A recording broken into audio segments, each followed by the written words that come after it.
ಅರಸೀಕೆರೆ ವಿಧಾನಸಭಾ ಕ್ಷೇತ್ರದ ಜನಪ್ರಿಯ ಶಾಸಕರು ಹಾಗೂ ಕರ್ನಾಟಕ ಸರ್ಕಾರದ ಗೃಹ ಮಂಡಳಿ ಅಧ್ಯಕ್ಷರೂ ಆದ ಶ್ರೀ ಕೆ.ಎಂ. ಶಿವಲಿಂಗೇಗೌಡರು ಇಂದು ಕರ್ನಾಟಕ ಕಾರ್ಯನಿರತ ಪತ್ರಕರ್ತರ ಸಂಘ ಹಾಸನ ಹಾಗೂ ಕಾರ್ಯನಿರತ ಪತ್ರಕರ್ತರ ಸಂಘ ಅರಸೀಕೆರೆ ಇವರ ವತಿಯಿಂದ ಪತ್ರಿಕಾ ದಿನಾಚರಣೆಯ ಅಂಗವಾಗಿ ಆಯೋಜನೆ ಮಾಡಲಾಗಿದ್ದ ಕಾರ್ಯಕ್ರಮದಲ್ಲಿ ಭಾಗವಹಿಸಿ ವೇದಿಕೆ ಕುರಿತು ಮಾತನಾಡಿದೆ. ಈ ಕಾರ್ಯಕ್ರಮದಲ್ಲಿ ಪರಮಪೂಜ್ಯ ಶ್ರೀ ಶ್ರೀ ಶಂಭುನಾಥ ಮಹಾಸ್ವಾಮಿಗಳು, ಕಾರ್ಯನಿರತ ಪತ್ರಕರ್ತರ ಸಂಘದ ರಾಜ್ಯಾಧ್ಯಕ್ಷರಾದ ಮದನ್ ಗೌಡರವರು, ಹಾಸನ ಜಿಲ್ಲಾ ಪತ್ರಕರ್ತರ ಸಂಘದ ಜಿಲ್ಲಾಧ್ಯಕ್ಷರಾದ ಕೆಂಚೇಗೌಡರವರು, ಪ್ರಧಾನ ಕಾರ್ಯದರ್ಶಿ ಸುರೇಶ್, ಅರಸೀಕೆರೆ ತಹಶೀಲ್ದಾರ್ ಸಂತೋಷ್ ಕುಮಾರ್ ರವರು, ಅರಸೀಕೆರೆ ನಗರಸಭೆ ಆಯುಕ್ತ ಕೃಷ್ಣಮೂರ್ತಿರವರು, ನಗರಸಭೆ ನಿಕಟಪೂರ್ವ ಅಧ್ಯಕ್ಷರೂ ಆದ ಸಮೀವುಲ್ಲಾರವರು, ಅನಂತ ಸಮೂಹ ಸಂಸ್ಥೆಗಳ ಅಧ್ಯಕ್ಷರೂ ಆದ ಅನಂತಕುಮಾರ್ ರವರು, ನಗರಸಭೆ ಮಾಜಿ ಸದಸ್ಯರಾದ ದರ್ಶನ್ ರವರು ಭಾಗವಹಿಸಿದ್ದರು. ವರದಿ ಚಂದ್ರು ಯಾದವ್.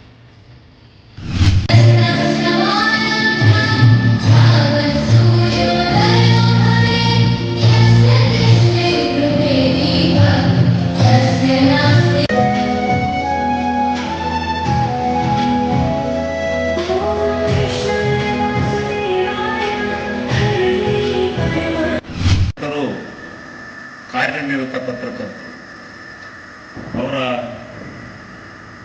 ಇದು ಅಷ್ಟು ಸುಲಭದ ಕೆಲಸ ಅಲ್ಲ, ಬಹಳ ಕಾಯಬೇಕಾಗುತ್ತೆ. ಮೊನ್ನೆ ಒಂದು ಫಂಕ್ಷನ್ನಲ್ಲಿ ನಾನು ಇದ್ದೆವು, ನಾವು ಒಳಗಡೆ ಸೇರ್ಕೊಂಡು ಹೋಗ್ಬೇಕಾದ್ರೆ ನಮಸ್ಕಾರ ಮಾಡೋದೆ.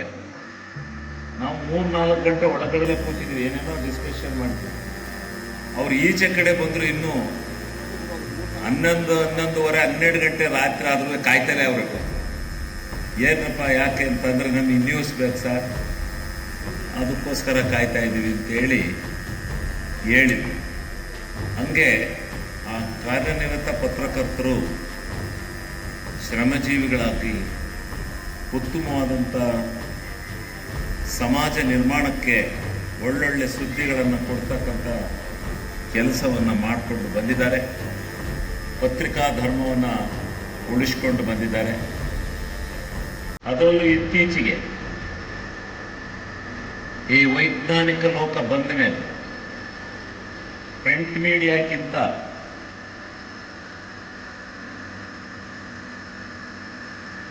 ಈ ಟಿವಿ ಮಾಧ್ಯಮಗಳು,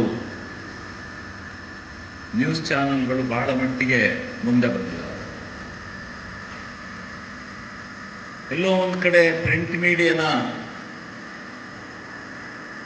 ಮುಚ್ಚಾಕ್ತಾರೇನಪ್ಪ ಅನ್ನೋ ಮಟ್ಟಕ್ಕೆ ಇವತ್ತು ನಡೀತಾ ಇದೆ. ಆದರೂ ಕೂಡ ಬೆಳಿಗ್ಗೆ ಎದ್ದು ಮಾತ್ರ ರಾತ್ರಿ ಏನೆಲ್ಲ ಟಿವಿ ಮಾಧ್ಯಮದಲ್ಲಿ, ದೃಶ್ಯ ಮಾಧ್ಯಮದಲ್ಲಿ ನೋಡಿದ್ರೂ ಕೂಡ ಪ್ರಿಂಟ್ ಮೀಡಿಯಾ ನೋಡಲೇಬೇಕು ಅಂತಕ್ಕಂಥ ಹಂಬಲ ಮತ್ತು ಇದನ್ನು ಉಳಿಸ್ಕೊಂಡಿದ್ದಾರೆ ಜನ, ನಾನು ನೋಡಿದ್ದೇನೆ. ಆಮೇಲೆ ಏನೆಲ್ಲ ನೋಡಿದ್ರು ನಾವು ಪತ್ರಿಕೆಯಲ್ಲಿ ಸಂಪಾದಕೀಯನ ನೋಡಲೇಬೇಕಾಗುತ್ತೆ. ಸಂಪಾದಕೀಯದಲ್ಲಿ ಬರ್ತಕ್ಕಂಥದ್ದು ಭಾಳ ಶುದ್ಧವಾದಂಥ, ಭಾಳ ಅರ್ಥಪೂರ್ಣವಾಗಿರ್ತಕ್ಕಂಥ ವಿಚಾರಧಾರೆಗಳನ್ನು ಕಟ್ಟುನಿಟ್ಟಾಗಿ ಬಹಳ ವ್ಯವಸ್ಥಿತವಾಗಿ ಬರೆಯತಕ್ಕಂಥ ವ್ಯವಸ್ಥೆ ಅದು ಮೊದಲಿನಿಂದಲೂ ಈ ಪತ್ರಿಕಾ ಮಾಧ್ಯಮದಲ್ಲಿ ನಡ್ಕೊಂಡು ಬಂದಿದೆ. ಆ ರೀತಿ ಆ ಸಂಪಾದಕೀಯದಲ್ಲಿ ಬರ್ತಕ್ಕಂಥದ್ದು, ಅಂಕಣದಲ್ಲಿ ಬರೆಯತಕ್ಕಂಥ ಸಂಪಾದಕೀಯ ಅಂಕಣದಲ್ಲಿ ಕೆಲವು ಪತ್ರಿಕೋದ್ಯಮಿಗಳು ಭಾಳ ಸವಿಸ್ತಾರವಾಗಿ ವಿಚಾರಗಳನ್ನು ಸ್ವಸಾಮರ್ಥ್ಯದಿಂದ 4 ಬಾರಿ ವಿಧಾನಸಭೆಯನ್ನು ಪ್ರವೇಶಿಸಿದವರು. ಈ ಕ್ಷೇತ್ರಕ್ಕೆ ಇಡೀ ಕರ್ನಾಟಕದಲ್ಲಿ ಹೆಚ್ಚು ಹಣವನ್ನು ತಂದು ನೀರಾವರಿ ಸೌಲಭ್ಯ ಇವತ್ತು ತುಂಗಭದ್ರಾ ಇರ್ಬೋದು, ಅಪರ ತುಂಗಭದ್ರಾ ಇರ್ಬೋದು, ವಿಶೇಷವಾಗಿ ಇಡೀ ನಮ್ಮ ಎತ್ತಿನ ಹೊಳೆಯ ಯೋಜನೆಯ ಫಲ ಸಿಗ್ತಿರ್ತಕ್ಕಂಥ ಅರಸೀಕೆರೆಗೆ ಕಾರಣ. ಅದಕ್ಕೆ ನಮ್ಮ ಶಿವಲಿಂಗೇಗೌಡರು ಈ ಕ್ಷೇತ್ರಕ್ಕೆ ಮಾದರಿಯಾದ ಶಾಸಕರು. ಜೊತೆಗೆ ಎಲ್ಲೂ ಕೂಡ ಇವತ್ತು ನಮ್ಮಲ್ಲಿ ಅರ್ಕನಗೂಡಲ್ಲಿ ಸಂಘಕ್ಕೆ ನಿವೇಶನ ಕೊಟ್ಟಿದ್ದಾರೆ ನಮ್ಮ ಶಾಸಕರು, ಆದರೆ ಕಟ್ಟಲಿಕ್ಕೆ ಸಾಧ್ಯ ಆಗಿಲ್ಲ, ಈಗ ಆಗ್ತಾ ಇದೆ. ಮೊನ್ನೆ ನೋಡಿ, ಪತ್ರಕರ್ತರ ಸಂಘಟನೆ ಸರಿಯಾಗಿದ್ದು, ಶಕ್ತಿಯುತವಾಗಿದ್ದು, ನಾವು ಯಾರ ಹಿಂದೆ ಹೋಗದೆ ನಾವು ಪ್ರಾಮಾಣಿಕರಾಗಿದ್ದರೆ, ಮೊನ್ನೆ ಸಕಲೇಶ್ಪುರದಲ್ಲೂ ಕೂಡ ಅರ್ಧಂಬರ್ಧಕ್ಕೆ ನಿಂತಿದೆ. ಅಲ್ಲಿರ್ತಕ್ಕಂಥ ಹಾಲಿ ಶಾಸಕರು, ಮಾಜಿ ಶಾಸಕರು, ಅಲ್ಲಿದ್ದಂಥ ಎಲ್ಲ ಜನಪ್ರತಿನಿಧಿಗಳು ಕೂಡ ತಕ್ಷಣ ಕೆಲಸ ಮುಗಿಸೋಕೆ ಹೇಳಿ ಕೆಂಚೇಗೌಡರೆ ನಾವೆಲ್ಲರೂ ಸಹಾಯ ಮಾಡ್ತೀವಿ ಅಂತ ಹೇಳಿದ್ರು. ಹಾಗಾಗಿ ನಾವು ಸರಿ ಇದ್ದರೆ ನಮಗೂ ಸಹಾಯ ಆಗುತ್ತೆ ಅನ್ನೋದು ಉದಾಹರಣೆ. ಜೊತೆಗೆ ಇವತ್ತು ಅರಸೀಕೆರೆಯಲ್ಲಿ ಬಸ್ ನಿಲ್ದಾಣದಿಂದ ಒಂದು 200 ಮೀಟ್ರ್ ದೂರದಲ್ಲಿ ಒಂದು ಜಾಗವನ್ನು ಅವರೇ ಹುಡುಕಿ, ಅವರೇ ವಿಧಾನಸಭೆಯಲ್ಲಿ ಮುಖ್ಯಮಂತ್ರಿಯವರ ಗಮನಕ್ಕೆ ತಂದು ಅದನ್ನು ಮಂಜೂರಾತಿಯನ್ನು ನೀಡಿ ಅದಕ್ಕೆ ತಗುಲಿದಂಥ 8 ಲಕ್ಷ ರೂಪಾಯಿಗಳನ್ನ ಅವರೇ ಸ್ವಂತ ಖರ್ಚಿನಿಂದ ಪಾವತಿ ಮಾಡಿ, ಜೊತೆಗೆ ರಿಜಿಸ್ಟ್ರೇಷನ್ ಶುಲ್ಕ 80-90 ಸಾವಿರದಷ್ಟು ಅದನ್ನು ಕೂಡ ಅವರೇ ಕಟ್ಟಿ, ಅವರೇ ಬಿಲ್ಡಿಂಗ್ ಕಟ್ಟಿಕೊಡ್ತೀವಿ, ನಿಮಗೆ ಸುಸಜ್ಜಿತವಾದ ಕಟ್ಟಡ ಕಟ್ಟಿಕೊಡ್ತೀವಿ ಅಂತ ಭರವಸೆ ಕೊಟ್ಟಿದ್ದಾರೆ. ಜೊತೆಗೆ ಇವತ್ತು ಗುದ್ಲಿ ಪೂಜೆ ಕೂಡ ಅವರೇ ಮಾಡಿಕೊಟ್ಟು ಗುತ್ತಿಗೆದಾರರಿಗೆ 6 ತಿಂಗಳಲ್ಲಿ ನೀನು ಈ ಕಟ್ಟಡವನ್ನು ಮುಗಿಸ್ಕೊಡಪ್ಪ, ನೀನು ಹೆಚ್ಚು ಕಡಿಮೆ ನಾನು ದುಡ್ಡು ಕೊಡಿಸ್ತೀನಿ ಅಂತ ಹೇಳಿದ್ದಾರೆ. ಸಾಧುವಾಗುತ್ತೆ.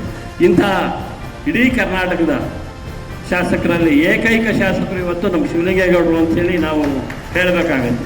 ಕಾರಣ ಅಷ್ಟೇ, ಯಾವ ಜನಪ್ರತಿನಿಧಿ ಕೂಡ ಇವತ್ತು ಪತ್ರಕರ್ತರಲ್ಲಿರ್ತಕ್ಕಂಥ ಸಮಸ್ಯೆಗಳು ಅಥವಾ ಪತ್ರಕರ್ತರ ಅವರ ನಡುವಿನ ಸಂಪರ್ಕದ ಕೊರತೆ ಮತ್ತಿತರ ಬೇರೆ ಬೇರೆ ಕಾರಣಗಳಿಂದಾಗಿ ಯಾರು ಹತ್ರ ಸೇರಿಸ್ಕೊಳ್ಳೋದು. ಆದರೆ ಶಿವಲಿಂಗೇಗೌಡರು ಎಲ್ಲ ಪತ್ರಕರ್ತರು ನಮ್ಮ ಕುಟುಂಬದವರು ಅನ್ನೋ ಕಾರಣಕ್ಕಾಗಿ ಎಲ್ಲ ರೀತಿಯ ಸಹಾಯವನ್ನು ಮಾಡ್ಕೊಂಡು ಬಂದಿದ್ದಾರೆ. ಹಾಗಾಗಿ ಜಿಲ್ಲೆಯ ಎಲ್ಲ ಸಮಸ್ತ ಪತ್ರಕರ್ತರ ಪರವಾಗಿ ನಾನು ಅವರಿಗೆ ಅಭಿನಂದನೆಯನ್ನು ಸಲ್ಲಿಸ್ತೇನೆ. ಜೊತೆಗೆ ನಮ್ಮೆಲ್ಲರಿಗೂ ಒಂದು ಅಭಿಲಾಷೆ ಇದೆ.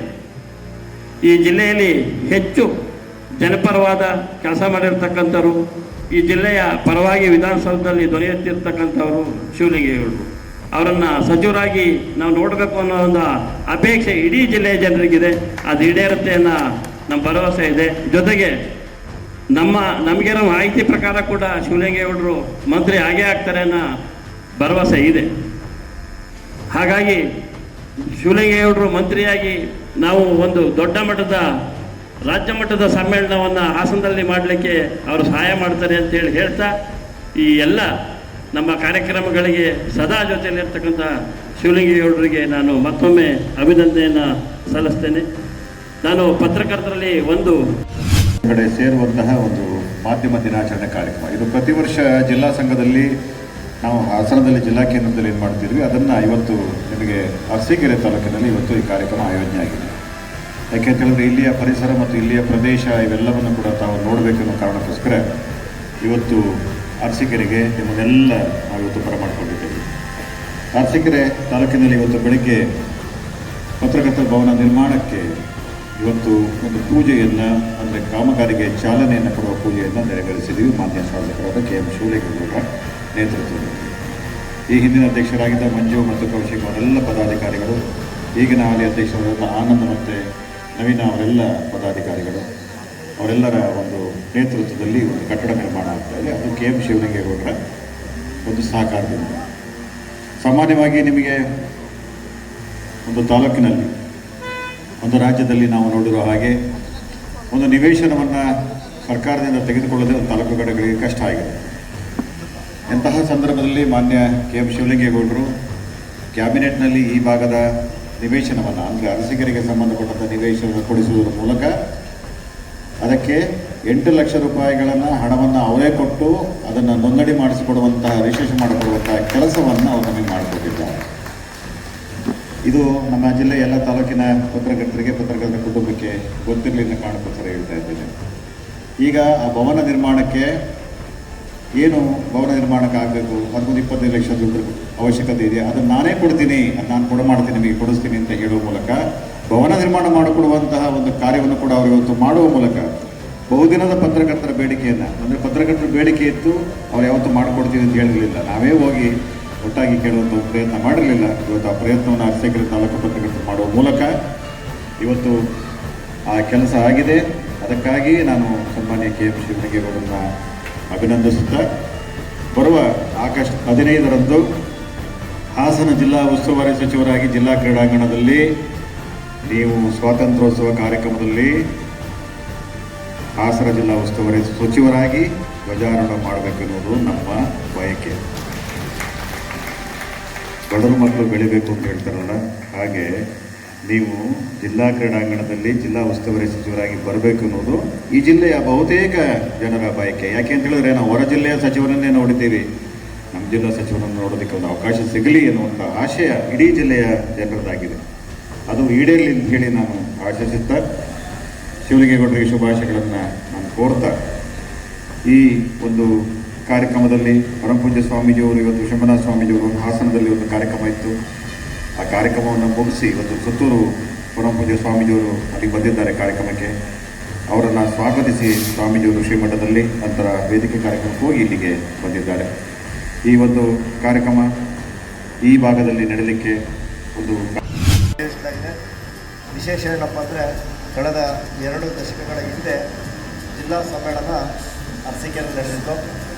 ಮತ್ತು ಈ ಒಂದು ಸಮ್ಮೇಳನವನ್ನು ಅರಸೀಕೆರೆಯಲ್ಲಿ ಮಾಡಲು ಅನುವು ಮಾಡಿಕೊಟ್ಟಂಥ ಜಿಲ್ಲಾ ಸಂಘದ ಅಧ್ಯಕ್ಷರಾದ ಕೆಂಚೇಗೌಡರಿಗೆ, ರಾಜ್ಯ ಸಂಘದ ಉಪಾಧ್ಯಕ್ಷರಾದ HB ಮದನ್ ಗೌಡರಿಗೆ ಹಾಗೂ ಜಿಲ್ಲೆಯ ಎಲ್ಲ ಪದಾಧಿಕಾರಿಗಳಿಗೂ ಸಹ ನಾನು ಮೊದಲಿಗೆ ಧನ್ಯವಾದಗಳನ್ನ ತಾಲೂಕು ಕಾರ್ಯನಿರತ ಪತ್ರಕರ್ತರ ಸಂಘದ ಪರವಾಗಿ ಸಲ್ಲಿಸೋಕ್ಕೆ ಇಷ್ಟಪಡ್ತೀನಿ.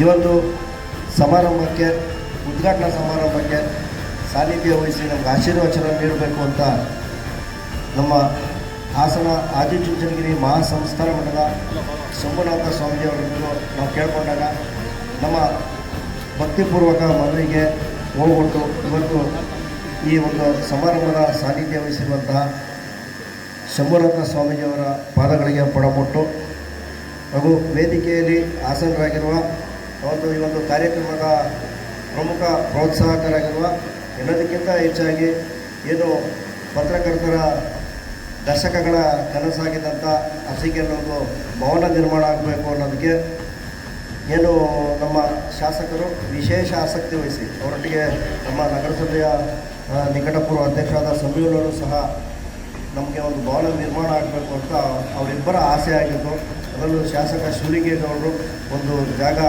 ನಮಗೆ ನಿವೇಶನ, ಅವರ ಸ್ವಂತ ದುಡ್ಡಿಂದ ನಿವೇಶನವನ್ನು ಈಗಾಗಲೇ ನಮಗೆ ಮಂಜೂರು ಮಾಡಿಸಿದ್ದಾರೆ.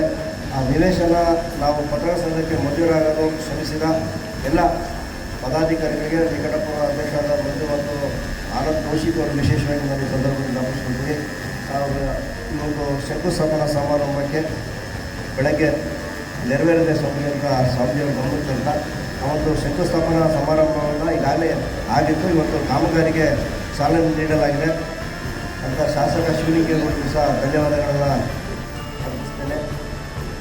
ಮತ್ತು ಅನಂತ ಸಮೂಹ ಶಿಕ್ಷಣಗಳ ಸಂಸ್ಥೆಯ ಸಂಸ್ಥಾಪಕರು ನಮ್ಮ ಯಾವುದೇ ಒಂದು ಕಾರ್ಯಕ್ರಮದಲ್ಲಿ ಅದಕ್ಕೆ ಅದರಲ್ಲೂ ವಿಶೇಷವಾಗಿ ನನಗೆ ಮಾರ್ಗದರ್ಶನ ನೀಡುತ್ತಾ ಕಾರ್ಯಕ್ರಮಕ್ಕೆ ಪ್ರೋತ್ಸಾಹಕರಾಗಿರುವಂಥ ಆರ್ ರವಿಕುಮಾರ್ ಅವರೇ, ತಾಲೂಕು ದಂಡಾಧಿಕಾರಿಗಳಾದಂಥ ಸಂತೋಷ್ ಅವರೇ, ನಗರಸಭೆಯ ನಿಕಟಪೂರ್ವ ಅಧ್ಯಕ್ಷರು ನಮ್ಮ ಮಾರ್ಗದರ್ಶಕರಾಗಿರುವಂಥ ಸಂಜೀವುಲ್ಲಾ ಅವರೇ, ಮದನ್ ಗೌಡ್ರ ಬಗ್ಗೆ ನಾವೆಲ್ಲ ಸಣ್ಣರಾಗ್ತೀವಿ. ಮದನ್ ಗೌಡರು ಇಲ್ಲದ್ರಲ್ಲಿ ಜಿಲ್ಲಾಧ್ಯಕ್ಷರು ಕೆಂಚೇಗೌಡರು ಅವರ ನೇತೃತ್ವದಲ್ಲಿ 2 ಕಾರ್ಯಕ್ರಮಗಳು ನಡೀತಾ ಇದೆ. ಈ ಒಂದು ಕಾರ್ಯಕ್ರಮದಲ್ಲಿ ನಮ್ಮೊಟ್ಟಿಗೆ ವೇದಿಕೆ ಹಂಚಿಕೊಂಡಿರುವಂಥ ಕೃಷ್ಣಮೂರ್ತಿಯವರೇ, ಸ್ನೇಹಿತ ಹಾಗೂ ನಗರಸಭೆಯ ನಿಕಟಪೂರ್ವ ಸದಸ್ಯ ದರ್ಶನ್ ಅವರೇ, ಹಾಗೂ ಇಲ್ಲಿ ನೆರೆದಿರುವಂಥ ಜಿಲ್ಲೆಯಿಂದ ಆಗಮಿಸುವ ಎಲ್ಲ ತಾಲೂಕು ಘಟಕಗಳ ಅಧ್ಯಕ್ಷರು ಮತ್ತು ಕಾರ್ಯದರ್ಶಿಗಳು ಮತ್ತು ಎಲ್ಲ ನನ್ನ ವೃತ್ತಿ ಬಾಂಧವರು, ಜಿಲ್ಲೆಯ ಸಮಸ್ತ ಪತ್ರಕರ್ತರು ಮತ್ತು ಅವರ ಕುಟುಂಬದವರಿಗೆ ತಾಲೂಕು ಕಾರ್ಯನಿರತ ಪತ್ರಕರ್ತರ ಸಂಘದ ಹಾಗೂ ವೈಯಕ್ತಿಕವಾಗಿ ತುಂಬುರುಗೆಯಾದ ಶುಭಾಶಯಗಳ ಮುಖ್ಯ ಕೋರ್ತಾ ನಮ್ಮೊಟ್ಟಿಗೆ ಇದ್ದು ನೀವು ಸಂಜೆ ತನಕ ನಾವೆಲ್ಲ ಒಟ್ಟಿಗೆ ಇರುವಂಥ ಒಂದು ಅವಕಾಶ ನಮ್ಮದಾಗಿದೆ. ಅದು ಸಂತಸಮಯವಾಗಿ ಅಂತ ಆಶಿಸ್ತೇನೆ. ಪತ್ರಕರ್ತರ ಕುಟುಂಬಸ್ಥರೇ, ಇವತ್ತು ಏನು ಜಿಲ್ಲಾ ಮಟ್ಟದ ಪತ್ರಿಕಾ ದಿನಾಚರಣೆ ಅರಸೀಕೆರೆಯಲ್ಲಿ ಆಯೋಜನೆ ಮಾಡಿದಿರಿ, ಇದು ಭಾಳ ಒಳ್ಳೆಯ ಕೆಲಸ ಮಾಡಿದಿರಿ. ನಮ್ಮ ಅರಸೀಕೆರೆ ನಗರಕ್ಕೆ ಏನು ಇವತ್ತು ಜಿಲ್ಲಾ ಮಟ್ಟದ ಅವಕಾಶ ಮಾಡಿಕೊಟ್ಟಿದ್ದಾರೆ. ಇದರಿಂದ ನಮ್ಮ ಅರಸೀಕೆರೆ ಒಂದು ಕಡೆ ಒಂದು ಒಳ್ಳೆಯ ಒಂದು ವಾತಾವರಣ ಆಗುತ್ತೆ. ಮತ್ತು ಇವತ್ತೇನು ಪತ್ರಿಕಾ ಭವನಕ್ಕೆ ಇವತ್ತು ನಮ್ಮ ಶಾಸಕರವರ ಎಲ್ಲ ಸಹಕಾರದ ಆಶೀರ್ವಾದದೊಂದಿಗೆ ಒಂದು ಎಲ್ಲ ಕಡೆ ಇದ್ರೂ ಅರಸೀಕೆರೆಯಲ್ಲಿ ಒಂದು ಪತ್ರಿಕಾ ಭಾವನೆ ಇರಲಿಲ್ಲ. ಅದು ಆ ಕಾರ್ಯಕ್ರಮಕ್ಕೆ ಇವತ್ತು ಚಾಲನೆ ಕೊಟ್ಟಿದ್ದಾರೆ ಅಂತ ಹೇಳಿ ಈ ಕಾರ್ಯಕ್ರಮ ಒಳ್ಳೆ ಅಚ್ಚುಕಟ್ಟಾಗಿ ಮಾಡಿದಿರಿ. ಇಂಥ ಒಂದು 5ನೇ ನಮ್ಮ ಸ್ವಾತಂತ್ರ್ಯದ 5ನೇ ಸ್ತಂಭ ಆದಂಥ ಇವತ್ತು ಪತ್ರಿಕೆ ಮಾಧ್ಯಮದವರು ಇವತ್ತು ಎಷ್ಟು ನಿಮ್ಮ ಒಂದು ಕಾಳಜಿಯಿಂದ ಇವತ್ತು ಕೆಲವು ವಿಚಾರಗಳು ರಾಜಕಾರಣಿಗಳ ಕಣ್ಣು ತೆರೆಯುವಂಥ ಕಾರ್ಯಕ್ರಮಗಳು ನಿಮ್ಮ ಹತ್ರ ಬಿಟ್ಟರೆ ಇನ್ಯಾವ ಕೈಯಲ್ಲೂ ಸಾಧ್ಯ ಇಲ್ಲ. ಯಾಕಂದರೆ ಕಷ್ಟ ಸುಖದ ತಿಗಳಂತ ಎಲ್ಲ ನಿಮ್ಮ ಕೈಯಲ್ಲಿರುತ್ತೆ. ಇವೆಲ್ಲ ಸ್ವಾತಂತ್ರ್ಯದ ಪೂರ್ವದಿಂದ ಹಿಡಿದು ಇಲ್ಲಿವರೆಗೂ ಏನು ಪ್ರಜಾಪ್ರಭುತ್ವ ವ್ಯವಸ್ಥೆಯಲ್ಲಿ ನಿಮ್ಮದೇ ಆದಂಥ ನೀವು ಗೌರವವನ್ನು ಹೆಚ್ಚಿಸ್ಕೊಂಡು ಬಂದಿದ್ದೀರಿ. ಈ ಗೌರವವನ್ನು ಮುಂದಕ್ಕೆ ಇದೇ ಥರ ಹೆಚ್ಚಿಸ್ಕೊಂಡು ಹೋಗಬೇಕು ನಿಮ್ಮ ಪತ್ರಿಕಾ ರಂಗದಲ್ಲಿ ಅಂತ ಹೇಳ್ತಾ ಈ ಕಾರ್ಯಕ್ರಮ ಕರೆದಿ 2 ಮಾತಾಡೋಣ ಅವಕಾಶ ಮಾಡಿಕೊಟ್ಟಂಥ